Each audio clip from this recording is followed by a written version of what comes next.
We have received some written materials with respect to this application, and Mary Fitzgerald, who has done a superb job in keeping us organized with respect to this hearing and application, has given me a list of those materials that we've received since November 6th. Three materials received in that interim period. A letter or information dated November 12, 2014 that addressed issues of prior site contamination and subsequent remediation. A letter dated November 24, 2014 from Peter Freeman concerning the local wetlands bylaws and comparing it to the state provisions to see if they were more stringent.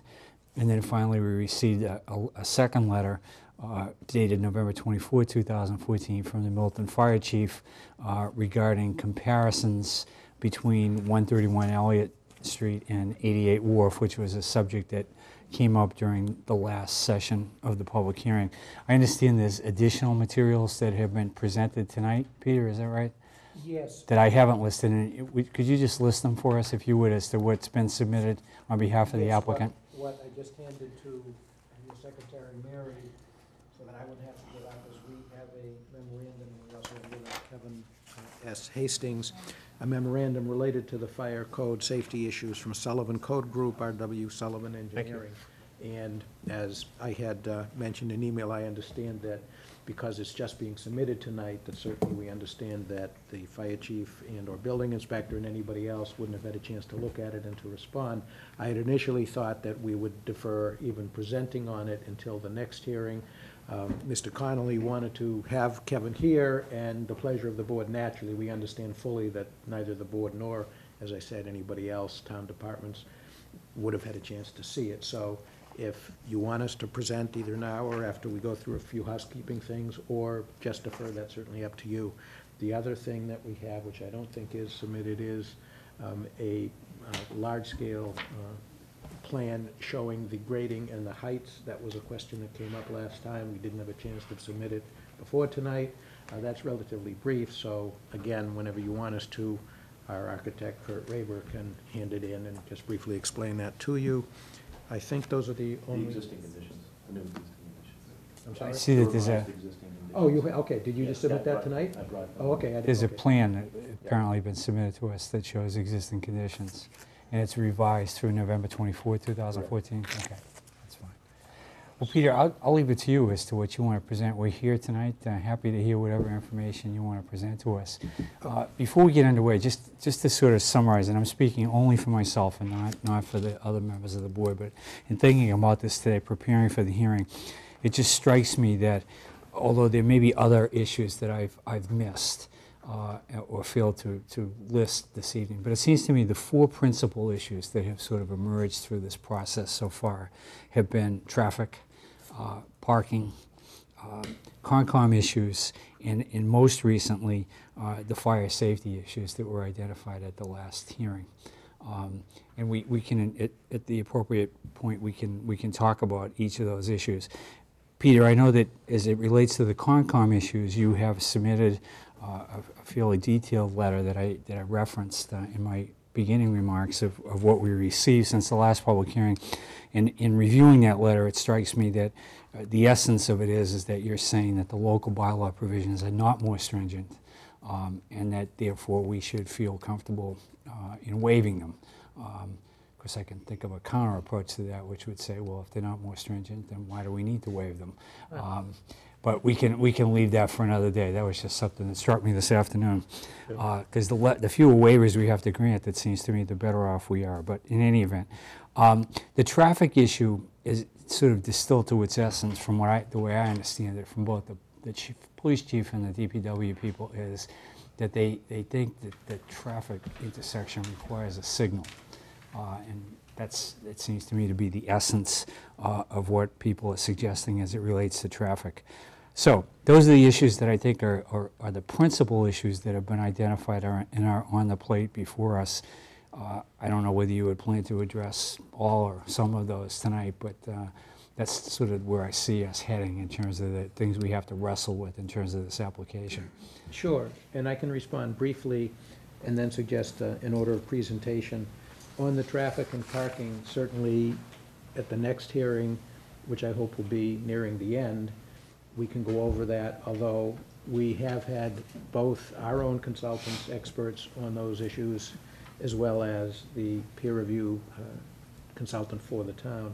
And, you know, I don't know that either of those consultants need to come back. We know that there's I think, a consensus that, you know, the police chief himself, I think in the course of the discussion itself, a little bit different than the seeming inference in his written letter, was he realizes that it may or may not be called for or appropriate for a number of reasons to have a traffic light, but he thought that it bears further study.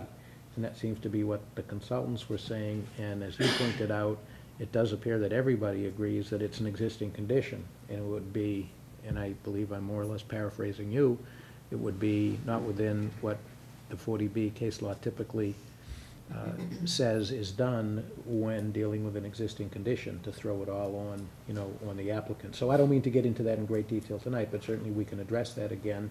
I guess at the end of the hearing, maybe I would ask you if you think we should bring Jack Gillen again, which if you felt we should, we could do that. So that's parking and traffic. On the Conservation Commission issue, I think I'll save till a little later just a brief commentary of my memo, which you did accurately summarize. What I would want to do is just very briefly, it's probably 30 seconds or a minute, just bring you up to date on where we're at since the last hearing with the Conservation Commission, because we did meet. We had a hearing last week on both the demolition application and the redevelopment for the site application. And in essence, some progress was made, but not to the point of having any conclusion.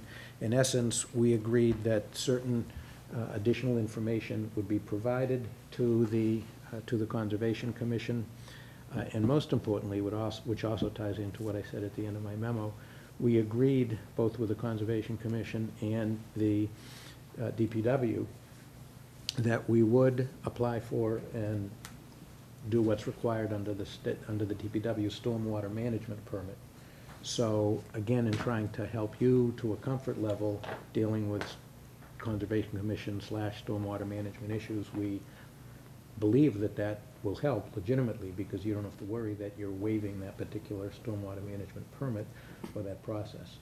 So although we don't have details to report, but that's progress, I believe, in the right direction. So we'll have to see what happens with the Conservation Commission. Our next hearing, I believe, is December 9th. It may well be that, you know, we would be comfortable and would believe that it's appropriate to say we may not be done with them by the time we would be ready to finish up with you folks, and we would probably still want to finish up with you folks. And so, not to discuss now, but to the extent that you have any questions about the Conservation Commission bylaw, again, I can give you an answer which I'll defer as to why I still think it makes sense to waive it, even though we're saying it's not more stringent. So that's the Conservation Commission issues. What I think I would like to do before having Kevin Hastings just report on his memo related to the fire safety is have Kurt hand in the plans and just briefly explain. I think you may have questions, so I shouldn't presume that you don't have questions, but it's pretty simple in terms of the grading plan showing the calculation of height. And then have Kevin give his presentation. That's fine. Thanks. Sorry. Thank you. Next one.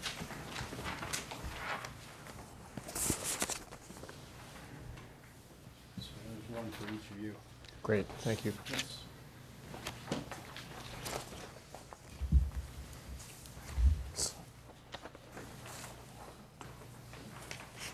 Do you have one? You don't have one? Because you're the official record keeper, so. Mary wants it officially.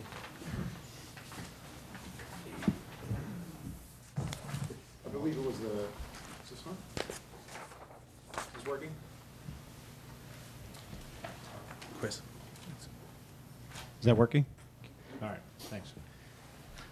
What we've passed out this evening is a copy of the building elevations that are unaltered from their last submission. However, we have overlaid on top of it in red a description which hopefully will answer a question that came up last time.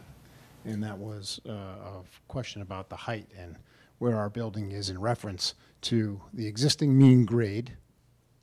And as you can see on the bottom of the drawing, there's a dark horizontal red line. And approximately 80% of the site is in the business district. And the lower red line is it defines the grade at 31.43 feet. That's the mean grade in the district. The small piece on the left end of the drawing is the residential C district, and the grade there is at 37.05 feet. The thinner red line nearing the top of the drawing shows the allowed height in each of those districts. And of course, you can see there that only a minor part of the proposed development extends above those lines. In the clouds with the arrows, we've defined the allowable height for each of those districts. So this is just presented to you tonight to help answer that question that came up, to illustrate where the building is reference to the allowed height of a building in each zone. We can come back to this in questions later if you like. Okay, so I don't know if you have a microphone. If that flat thing is a microphone, I guess they said. So Kevin Hastings from the Sullivan Code Group, or RSRW Sullivan Engineering. Okay, thank you. Yeah, so I was asked to look at the building with respect to fire department access. I made a visit to the site to look at the existing conditions, looked at the proposed architectural plans, and as well as the proposed site plans to see what was being called for as far as fire department access. And then we took a look at that and the Mass fire prevention regulations with respect to the requirements for fire department access, and that's what's summarized in my memo. The two, I guess, primary criteria in the fire code are that each building has to have a minimum of one fire lane within 50 feet of at least one entrance of the building. In our case, clearly you have, Elliott Street, providing that access in addition to Central Ave. And the second criteria, too, that from the fire lane, you're required to be able to get to all sides of the building within 450 feet of travel, foot travel. And so based on the current plan, if you were to either leave from Elliott Street or Central Ave, you can get to that kind of back far corner within 260 feet maximum to the absolute remote corner. So it's well under the 450-foot limit that's in the fire prevention code. So based on that, as far as what the Mass Fire Prevention Code requires for fire department access, the access provided by Elliott Street across the main front of the building and on the side piece off Central Ave, complied with the state fire prevention code in terms of minimum access. It wouldn't necessarily have to have access on the MBTA tracks in order to meet the code. Obviously, that's subject to the discretion of the fire chief whether or not they choose to use that in any manner, during a particular event. But as far as meeting the minimum code requirements, again, the two public roads that are on each side of the building would provide that required access.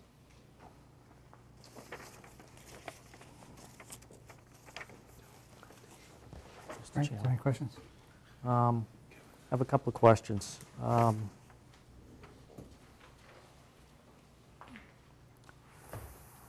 520, you reference a building fire prevention regulations, 527 CMR. So 527 CMR what? What part of 527 CMR deals with access? Yeah, so if you look at that, I guess on the first page, we based our analysis on the new fire prevention code, which takes effect in January and would apply to this building. So in the previous codes, it was a state-written code. That's not what I asked. What I asked was, I do a lot of state regulatory work, and in my regulatory work, which is usually within the Division of Insurance, the first number of the code is the code chapter, 527. I'm looking, maybe I should have been clear, I'm looking for a specific citation Sure. to that portion of 527 that deals with access by the fire department. Sure, okay, so I was just trying to explain, so the code basically adopts a NFPA standard, so the actual sections are from NFPA, when that's attached on the last page, but it's basically NFPA section 18.2 is the Oh, okay, is the thank you. section. I'm sorry. So it's 527.18.2? That's how you'd reference it, right, so the state adopts that, and then there are amendments to that particular chapter of NFPA. Okay.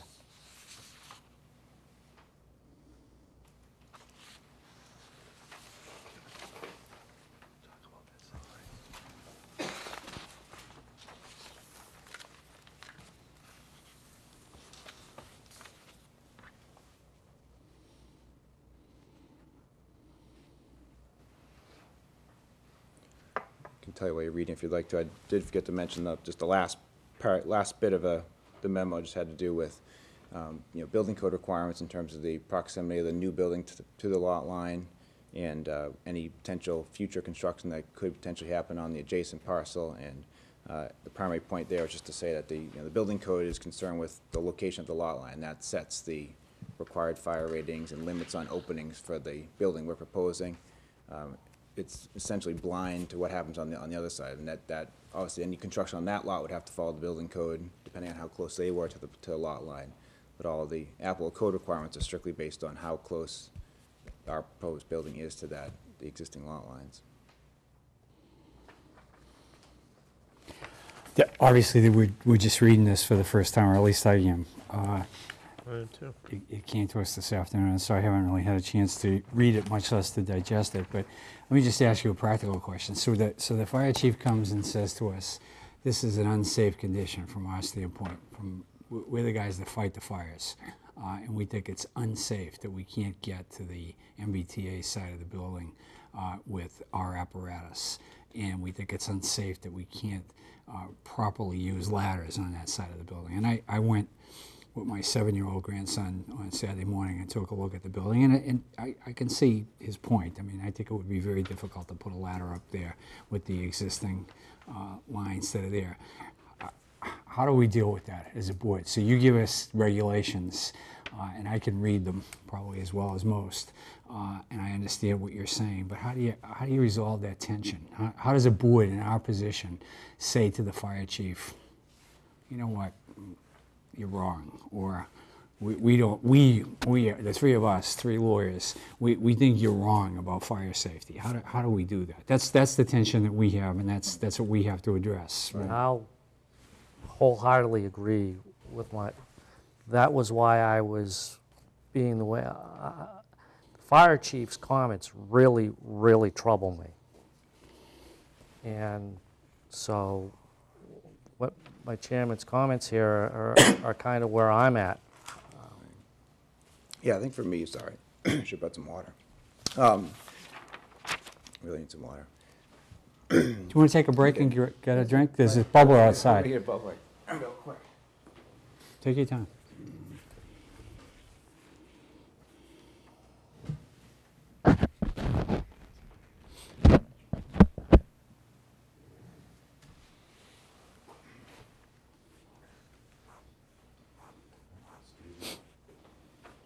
So yeah, I was going to say that so when I confronted with that scenario, we do a lot of consulting on construction projects and have requests from officials, and that's why I guess I always fall back on whether it's the building code or the fire code. I mean, that lays out through committee processes, through a lot of deliberation, but we have to set rules, set standards, so that it's fair to every project, that there's the same set of rules. And that's, I guess, what I lean on is the building code or the fire code to not necessarily define what's safe or what's not, but to define what's a reasonable level of safety or access to provide. You said that 527 here is a new edition of the code. Did this particular provision stay the same, or is it changed from previous versions of the code? It did change a little bit. Like I said, the previous edition was state written, so it's whereas this is adopting a model nationwide standard. I I didn't get into the existing one, but I did bring it along with me. It's somewhat similar. The language is different, but the current version that, again, expires in January, talks about having a minimum access on at least one side of the structure for a residential building. And it's not doesn't have dimensions and distances. So in some respects, the newer code's a little more specific as far as where the roads have to be and how close they have to be to the building. But basically, it didn't require more access than what we're proposing to provide, is the bottom line, I guess. Okay.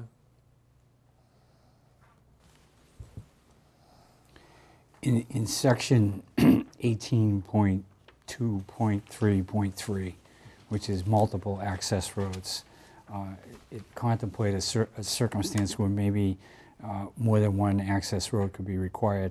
And I couldn't quite figure out what AHJ is. Who's the AHJ? It's just an acronym, I guess, for the authority having jurisdiction, so it would be So the the fire fire chief. chief. Right. So if the fire chief said, and they didn't say this, so maybe they'll come and talk a little bit more at the next turn, but at least I Well, don't. the fire chief hasn't seen this report, obviously. Well, sure, but that's neither here nor there for the purposes of this comment. I mean, he didn't say that any single road that was presently available was insufficient. He suggested that you needed to have access on all sides, basically, as opposed to just one access road on one side that you then can reach by foot or whatever around the other sides of the building. But they do have, the local authority does have some discretion under this code to require more than perhaps the code would otherwise suggest. Yeah, for that particular section, our comment was that as far as the minimum requirement is, either road, either Central Ave or Elliott Street, could meet the minimum requirement. So in the section you're referring to is saying that in some situations, the fire official may require multiple, and so they basically act as multiple ways of approaching the building, multiple ways to access the building. So even if the fire official felt that this was necessary, have a second way there, that we had felt that, or I had felt that the two roads actually provide that.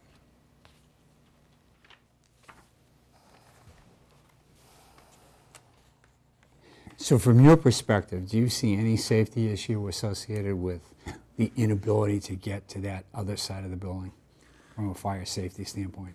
Well, me personally, I put a lot of stock in sprinklers, and this building will have a full commercial sprinkler system. The historical record of sprinklers and fully sprinkled buildings and fires is pretty impressive. So at least from a personal standpoint, I'm not concerned with that. I'm also not tasked with running the fire department. So, but personally, I didn't look at this as a dangerous condition or unsafe condition.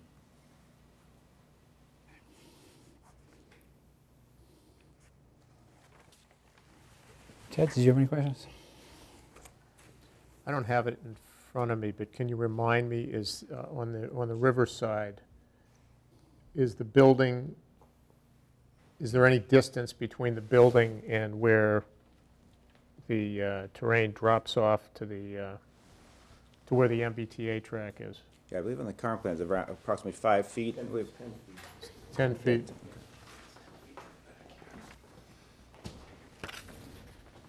From the lot line, which is, and it's the top of that wall, and it's 10 feet to the lot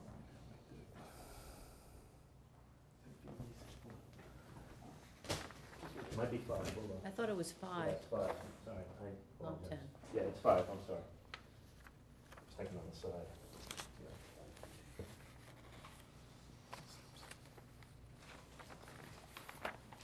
And you're saying there are no regulations in the code that deal with the distance or how much free space you need on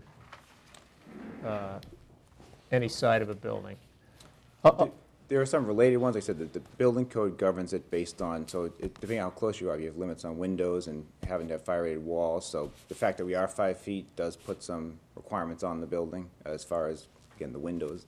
But there's not a minimum that says you can't build to the lot line, say, for example, if you had, other than zoning regulations, but if you had building code and fire code, you're not prevented from building right up to the property line. Mm-hmm. Out of curiosity, I mean, are any of the units planned to have, I mean, are there fire escapes planned on that side or anything of the building? Kevin Hastings, no, right, no, I mean, the building basically has a corridor that leads to interior stairways at both ends. I think one of them discharges out the front, another one discharges towards the, I think that's Central Ave, right, Central Ave side of the building. So yeah, there's no egress heading straight to the back of the building and someone having to walk, 200 feet around the back of the building to reach the public road. Okay, thank you. All right, anything else? Additional. Okay, I don't have anything else at the moment. Just one other thing, and I say this with some hesitation, except we're all lawyers, and it is a law case that's relevant. It happened to be my case, and Kevin Hastings happened to be the fire safety code expert. The fire safety issue wasn't exactly the same, but it was somewhat similar, related to a town that didn't have a fire truck with a ladder high enough to go to the top of the building. And more similar to this discussion is the discretion that a fire chief is allowed under the code and how that fits in with 40B. And it's a Supreme Judicial Court case, so, again, I'm not suggesting in any way that you have nervousness about the fire safety issue, and we believe that we have and will continue to satisfy you. We'll bring Mr. Hastings again when the next hearing, if the fire chief is going to be here, or we'll just bring him anyway. But on the other hand, given the question by three astute lawyers, there is relevance to this particular case. So, I'd rather have you read it, and if it leads to questions, that's fine. I'm not trying to win the battle based on law cases, but it is relevant and it's instructive. So it's the Zoning Board of Appeals of Sunderland versus Sugarbush Meadow LLC. My client is 464 Mass 166. Decided in 2013, and the fire safety concerns start on page 178. Respectfully, Mr. Freeman, that was not a building next to an MBTA rail line. I didn't say that all of the facts were identical, it's a different building, but in terms of fire safety code issues and the discretion of the fire chief and how the SJC dealt with it, it certainly is related, that's all. I appreciate that. Now I will read it. Okay, Peter, anything else you want to present this evening? So, just a quick question. I briefly summarized kind of the status of where we're at with Conservation Commission. I don't know if you have anything to embellish in terms of new information from our team. You don't, okay, that's fine.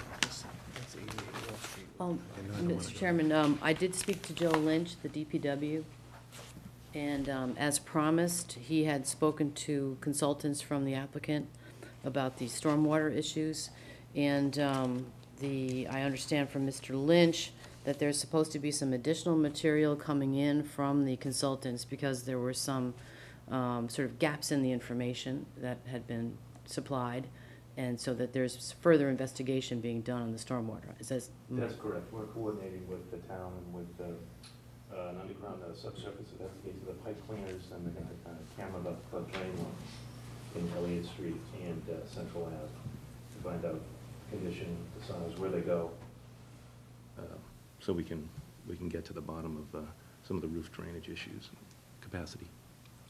Thanks. Okay, good, thanks. How long do you think it will take to have that? It's underway. We're waiting to hear whether we're gonna get them out there, maybe a week or 2 weeks. Okay.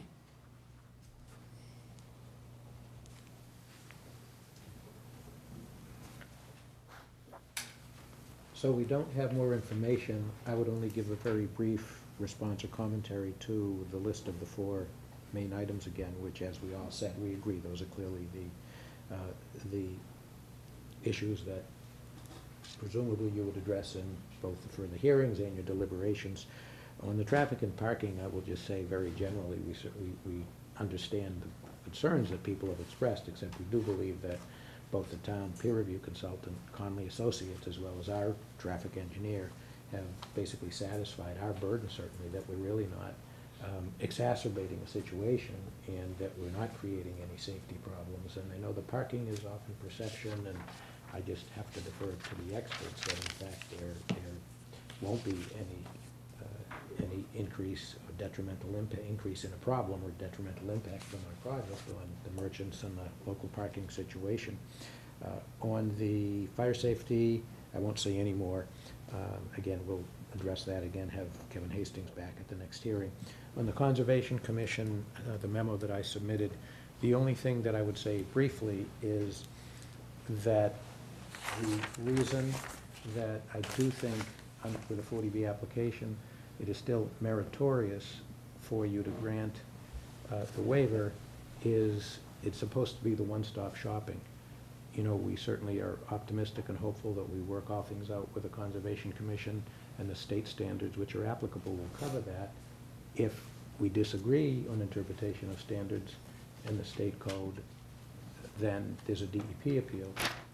If there should be some disagreement or something that we would believe is not done properly, I don't believe that we should be burdened with having to file an application to the local Conservation Commission under the local regulation and have to deal with potentially a separate appeal, be it by us or frankly by neighbors, if somebody had standing. So again, I absolutely understand that your threshold issue is a comfort level. If you're not sure about the question of is it more stringent or less stringent, and are you therefore, by granting a waiver, subjecting the project to less scrutiny or perhaps to lower standards, then I could understand that maybe we have to go further to satisfy you.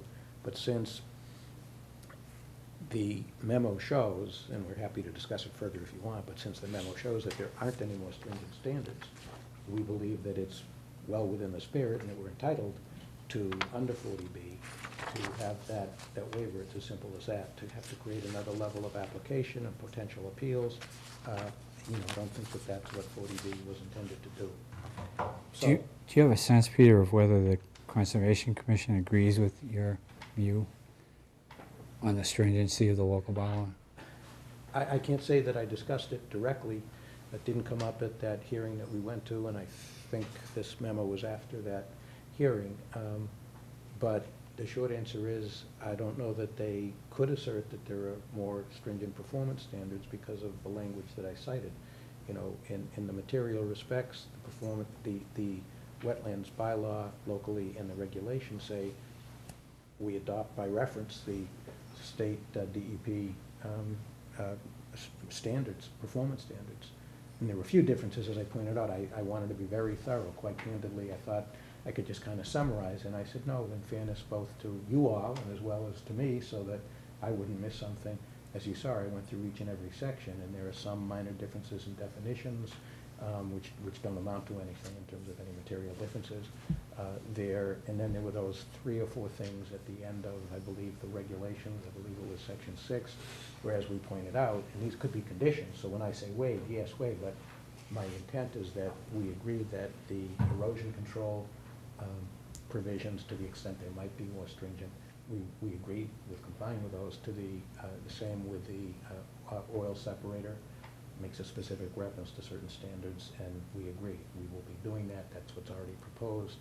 There was a third one that I believe is immaterial in that it has perhaps some slightly different ways to flag wetlands, but that's not an issue here. I mean, we all know where the boundary of the river is. That's the only wetland in question.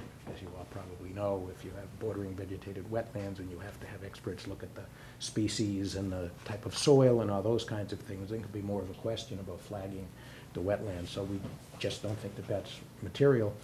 And then the fourth one, the Conservation Commission could well do it with a state order of conditions, or if you felt there was some pressing need, you know, you could have it as a condition in the comprehensive permit.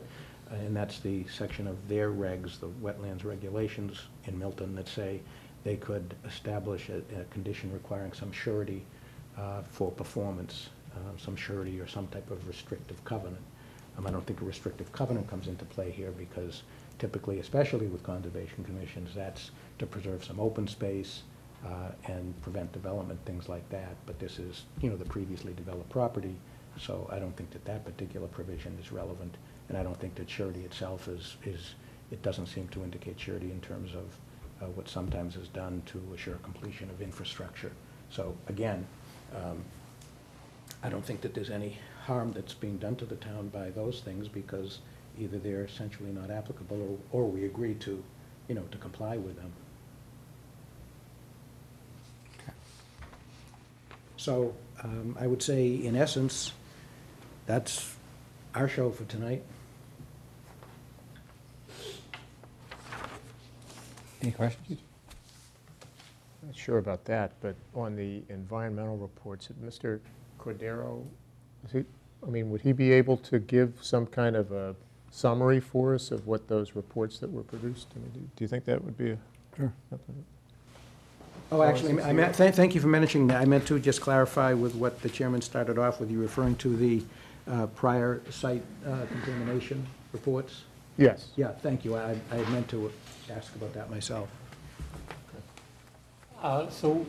We submitted as a request from the last hearing, the 21E report that was done on the property, as well as the Mass DEP RAO classifications from 1997 and 1998. We submitted both to this board and to the Conservation Commission, and they were very much a point of discussion with the commission last Tuesday evening. And what we certified to them is the fact of the matter, as documented by the DEP summary sheet, is that the oil leak that was experienced and the subsequent cleanup to it is now a closed matter in their eyes, and that they've certified the site clean to the best of the abilities, with the cleanup without the removal of the building. And that's what we testified to last week. So as far as development opportunities that exist for this property, there are none. There are no limitations. There is nothing that would preclude us from moving forward with any of these actions. What the commission had asked us to do is to then reconfirm the soils underneath the building, reconfirm anything that's in the tanks or anything of that nature. And the applicant went on record that we are certainly willing to do that at the appropriate time. That is to say, when we can remove the building from the property and be granted access and so forth, we would go forth with evaluating the soil underneath and evaluating the wells in the former tank that's underneath the parking lot area. I don't know if that sufficiently addressed your question, or if you had a specific one you'd like me to attack for you. Is the most recent report I think I remember seeing was, what, 2000? Or was 2000, that's okay. right. And there hasn't been any activity on the site since then, and the wells haven't been monitored Correct. since that time? Correct. Okay. And the reason for that, and again, the commission brought it up, is, why hasn't there been any activity on the site? At the closure of the DEP process, it was a closed case in their eyes. The source of the contamination had been removed, the soil had been remediated, and everything was classified clear to proceed, so no further monitoring was required. Now, because of the outstanding action on the property, when the transfer of ownership took place, a 21E had to be noted, it had to be conducted, and that's the report that we provided, and that summary denoted that the case had been closed, and again, no further action was required on the applicant's part to proceed. And that's the report you're talking about that was in 2000, or is that more recent? 2000. 2000, yeah. Yes, sir. Okay. And so what is it that you would do after the building? If the building were removed, what would you do by way of further testing or evaluation? Well, our action really stands in that we need to remove the old tanks that are underneath the parking area. So those have to come out, and any material inside there has to be disposed of in accordance with the DEP regulations. We're not anticipating any soil remediation required in conjunction with that because of the nature of the tanks and because of the reports that we have in our files and that have been presented to both of these boards. And then in the area of the lower machine room, which exists inside the footprint of the building, where we had the contamination spill and all the soil remediation, the report notes that we weren't able to achieve full background levels, and that's because we couldn't excavate further because of the limitations of the existing building. So anything that's within there, and again, classified as being none, all of that soil actually has to come out as part of the project regardless, in order to make way for the underground parking structure that we're proposing. If any soil that is in there is contaminated in any way, shape, or form, it again would just be disposed of in accordance with DEP regulations. So we'd have to retain the services of an LSP, a licensed professional, to oversee that process and make sure everything is done according to the regs. So presumably, we can make that a condition to any approval, that if we were to issue an approval.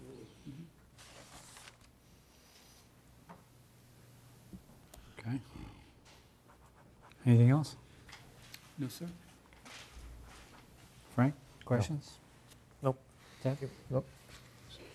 Let me just pose a question that you don't have to answer, but you might think about between now and the next hearing.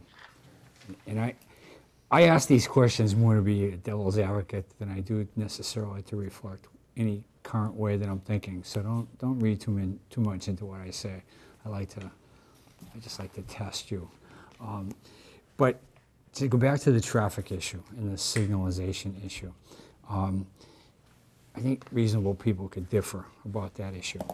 And from my perspective, I think I made the point at one of the hearings, maybe it was the last one, I sort of shared the point that you made, which was I don't think it's fair to, if it's determined that a traffic signal is appropriate at some point in the future, and it hasn't, I don't think it has been yet, I don't think it would be fair to burden you guys with that. I don't think it would be fair to make you be the applicants or to carry the flag on signalization.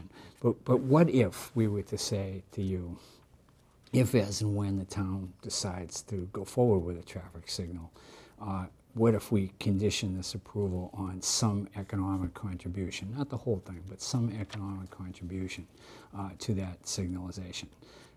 Just something to consider. And I don't have a number in my mind as to what that would be, but it seems to me that that would be a Solomonic approach to this issue. Well, not meaning to dub myself Solomon as well, but I was honestly going to say great minds think alike, because we have discussed it naturally. And, you know, we're all attorneys, you and I, land use attorneys, and appropriate mitigation can be perfectly fine. My thought actually was a little different, and it may be rhetorical. I don't have an exact amount either, so I'm not going to just throw out figures. We obviously think it should be, reasonable and, somewhat proportional and all of that, keeping in mind that it's, again, an existing condition. My thought was actually, since the first step is a study, which, as I understand it, can be fairly expensive, my thought was that the condition would be if the town wants to proceed with a study, and I would put a time limit, but whether it's 2 years or 3 years or 5 years, that my client would provide some payment of X dollars towards the study, because I think that that's the first step. And again, I think that that might well help the town. They would have to come up with all the money on their own if because as you heard and probably knew anyway, that you can't just do the traffic study. You're going to have to do all of these fairly sophisticated and I believe fairly costly studies. So again, my response is it's absolutely right on, I believe, in terms of appropriate conditions. And then the details, of course, will become important. So I appreciate you mentioning at this stage. Second rhetorical question, and again, I don't mean to suggest that I have an answer to this or that or it reflects any particular way that I'm thinking. But leaving aside the code compliance with respect to fire safety, and I appreciate that, and I'm familiar with your firm, and I think people at my firm have used your firm on a number of occasions on fire issues. Is there some other way to address the issue on the side of the building on the MBTA? Some practical way that would address the fire chief's articulated concern?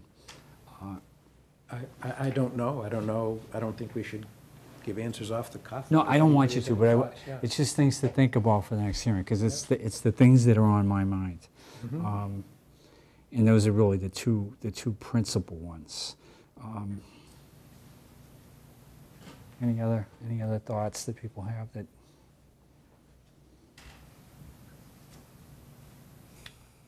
No, I think we've been over questions about trying to address any parking concerns, haven't we? We've kind of talked about that. I think we've addressed. I think we've. Yeah. I'm not sure there's much more to be said about parking. I mean, it's staggering if you go. I mean, I was there Sunday morning, and it's just staggering to see the parking that's associated with Steel and Rye. I mean, it's amazing. They do a brunch there now, and God bless them, they're doing very nicely, I guess. But it's unbelievable. You can't find a place to park over there. But presumably, this project wouldn't really have an impact on that. Of course, I mean, the parking concern I think that we all have. But again, we don't have the expertise, and we have to rely on what people present to us.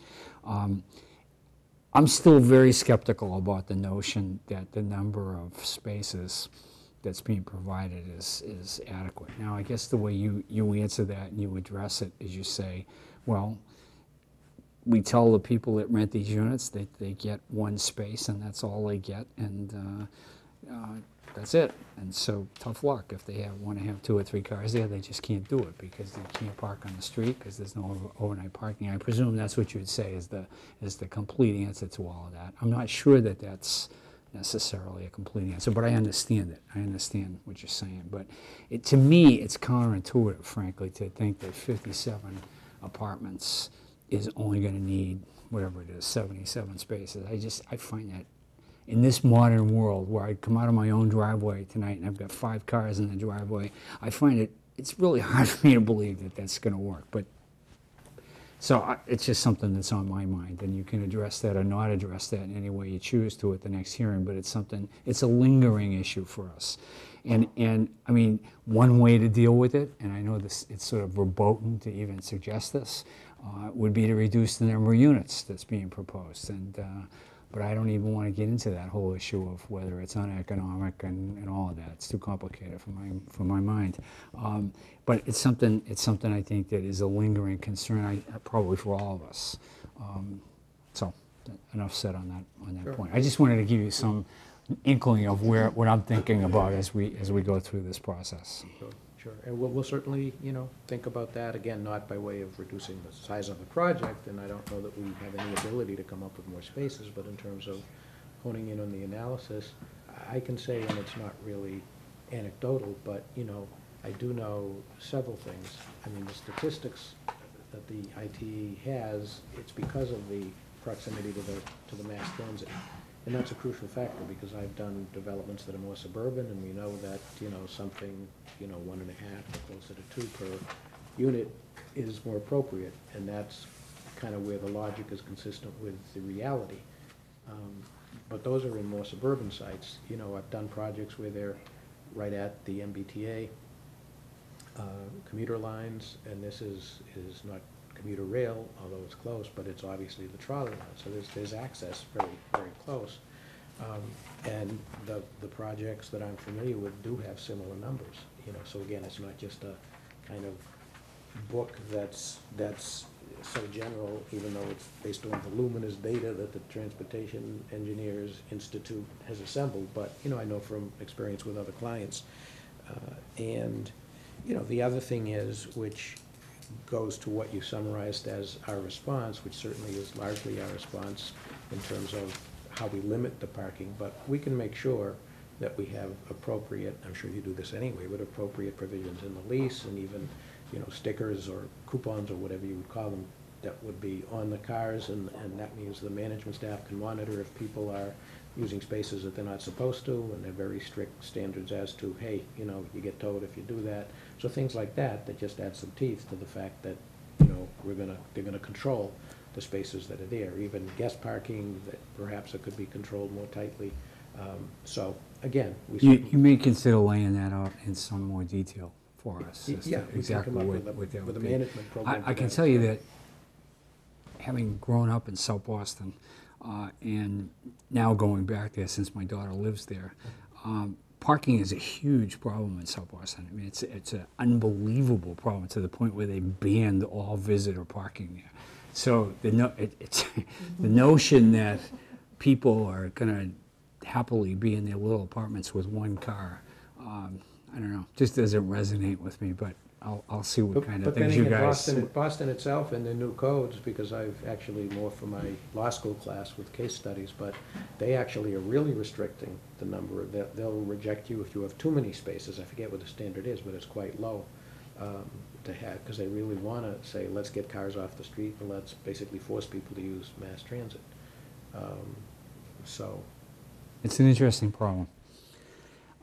Okay. Well, I appreciate the information you guys have presented this evening. Let's talk about a next hearing date. I think it should be in December. I think it should be sooner rather than later, if we could do that. Yeah. I'd prefer not to have it be really close to Christmas.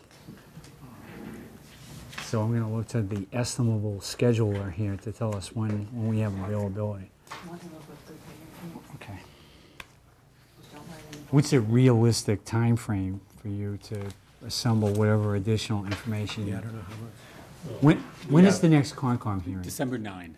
I'd like it to be after the next Concom hearing, and I'd like to get some sense of what happens at that hearing. And indeed, it would be great if the chairman of the Concom might even show up at the next hearing if you were available. And I'll leave that to you to deal with. But then the stormwater stuff, you said, what, that's a couple weeks? Yeah, we need a couple of weeks to pull everything together because it's Okay. actively working within Central Ave and Elliott Street and coordinating police details and access with the DPW director and the town engineer. 3 weeks from today is December 16th. Would that work? Makes sense to me. I'm sorry. What does that mean? Good night for me. It looks like it's okay. Does that work for you? Yeah, that should be okay. Does that work?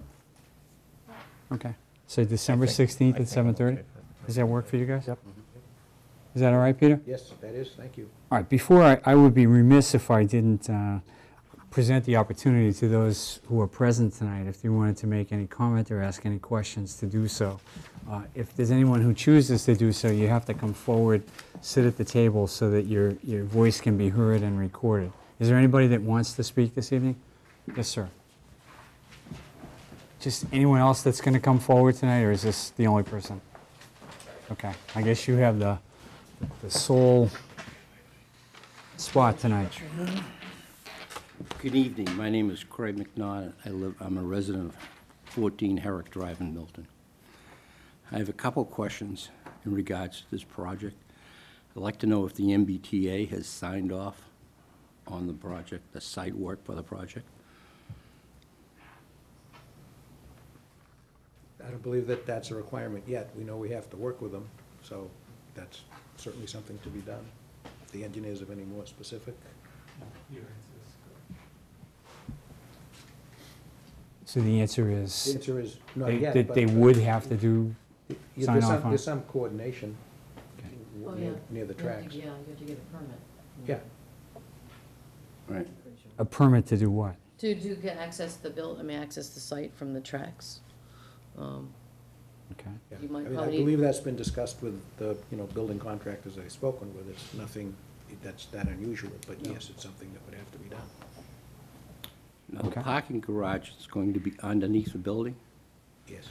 okay? Do you anticipate you're going to be into ledge doing that excavation? Well, I can defer to the engineers, but I don't believe we're anticipating it, no. Well, the monitoring wells encountered ledge. They have the borings and they can respond. Sure, I can respond to it. And you're absolutely correct. In the monitoring wells, they counted some ledge 4 feet below the low elevation of the lower machine room. So we'll be skirting probably very close to a ledge condition. And if anything, it would be removing some fractured shale presumably. We haven't done detailed testing inside the footprint, so we can't confirm the extent. We're basing it off of the same reports that you reviewed that indicated the presence of ledge. So we don't know the quantities yet. My concern is that if you have to take the ledge out and you're going right up to the property line adjacent to the MBTA track, and you're going to be below the MBTA track, okay, will all this be done as part of the diversion cost?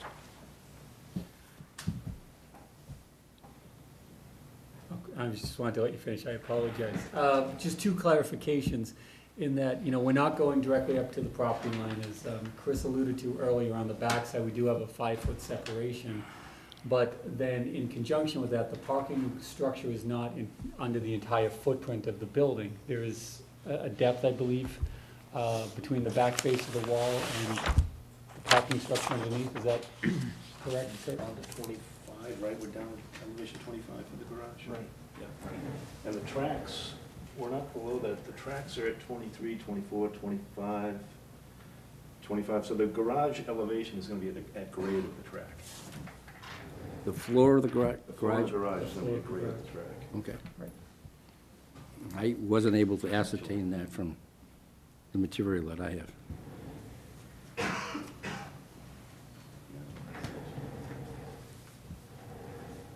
Anything else? That's a pretty good start, Okay, I agree. okay? My concern is that if it takes a long time to excavate the ledge, is that gonna be part of the diversion cost that has to be assumed by someone?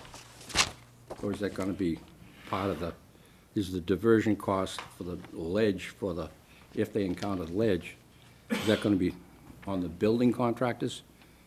Or is that gonna be on other people's?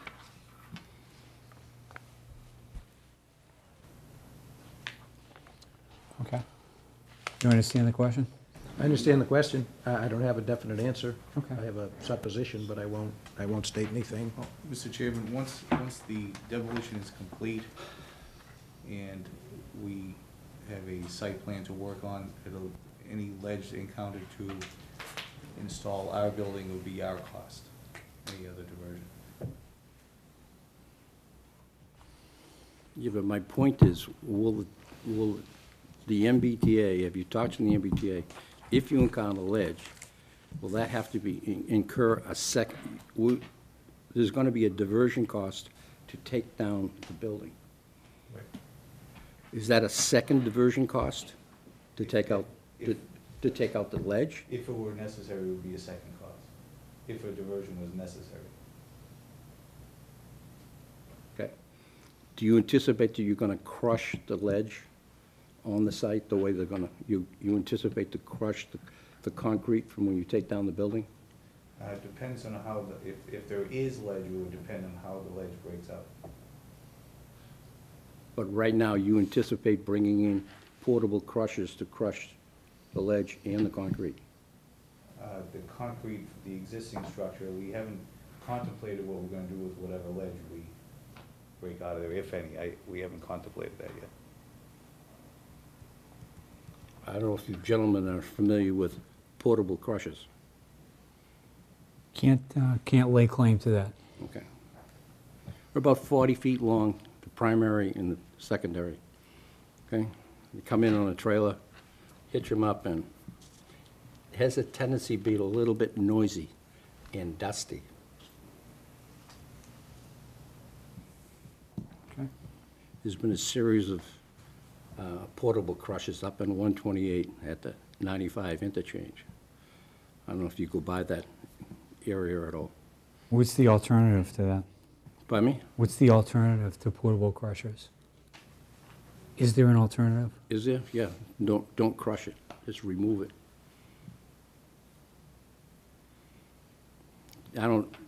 It's more economical for the builder if he can crush it at the site, and then he tends to use it as part of the building process. That's fine, but I understand there's one residential house that's 12 feet away from this whole project. I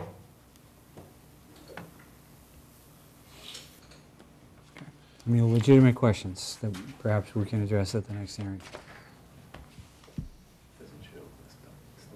Okay, Thank you. I appreciate it. Okay. Thanks very much, yeah. You've touched on things that perhaps we wouldn't have thought about, so. Pardon me? I said you've touched on things that we probably wouldn't have thought about. I Yeah. appreciate that. Anyone else that wants to be heard this evening? Great, well, we've agreed that we're going to postpone and continue the hearing until December 16th. And at that point, we'll just sort of have to assess where we are in terms of whether any additional hearings are necessary or whatever. I mean, just by way of forecast, Peter, what I have in mind is that when we close the public hearing, I would have in mind that we would not immediately deliberate that night, that maybe we would come back in a couple of weeks and do our deliberation in a public meeting, because there's a huge amount of material. And I sort of foresee that at some point, as painful as it is, I'll probably have to come to the town hall and make sure that I've got everything and then I have a chance to read everything. And then I think that would make for a more intelligent deliberation. So that's sort of where I'm headed with this. Sure, and actually, since you mentioned that, which is logical, question, what's your protocol, if any, on the timing of doing a draft decision, and then whether if the hearing is closed, I know some, difference of opinion between town attorneys as to, under the open meeting law, whether the applicant can participate even after the hearing's closed in just discussing the conditions in the decision. I've had boards do it both ways, and also the initial question is, again, when do you think a drafting is appropriate? I'm not, well, I'll have to think about that. We don't have a protocol because we've never done a 40B before, so we just kind of move Then along. I'll tell you how we do it. Okay, we're moving along one step at a time. Yeah. I'm always reluctant to do anything that's inconsistent with the open meeting law, even slightly. I mean, my inclination would be once we do the public hearing to deliberate, then once we've articulated what our decision is and publicly sort of address what we think the conditions should be, then one of the three of us would probably draft the decision, and we'd probably do it that way. I mean, that would be my preference to do it, but I can't speak for everybody else on this. Sure. So we'll get to that point later. Yep, absolutely. We're Good. probably going to draw lots as to who actually gets to draft the decision. Yeah. Well, So- Mr. Chairman, in some cases, as Peter knows, in some cases, town council drafts it, does a first initial to make sure that there's sort of the format of it all set. The conditions, Peter and I, in prior iterations, have met, with the board to go over those conditions in an open meeting. Obviously, there's no new material provided, but there is certainly the discussion of what those conditions are going to be. So that could be something that I could help with. That's if great. We'll necessary. cross that bridge when we come to it, but you've given us things to think about as to how we'll proceed on those issues. Yeah, I have lots of 40B decisions by Yeah, I know. various I'm sure boards you do. around the state, so I sort More of, than me. I sort of see what they do in terms of conditions and what works and what doesn't. But I'm happy, we'll step this out as the Sure. process goes on. Absolutely, yeah. Okay, great. Well, we'll close the public hearing then for this evening. Thank you for everyone who's attended and given us information tonight, and look forward to seeing you on the 16th. Happy Thanksgiving to all of you. Thanksgiving. Can I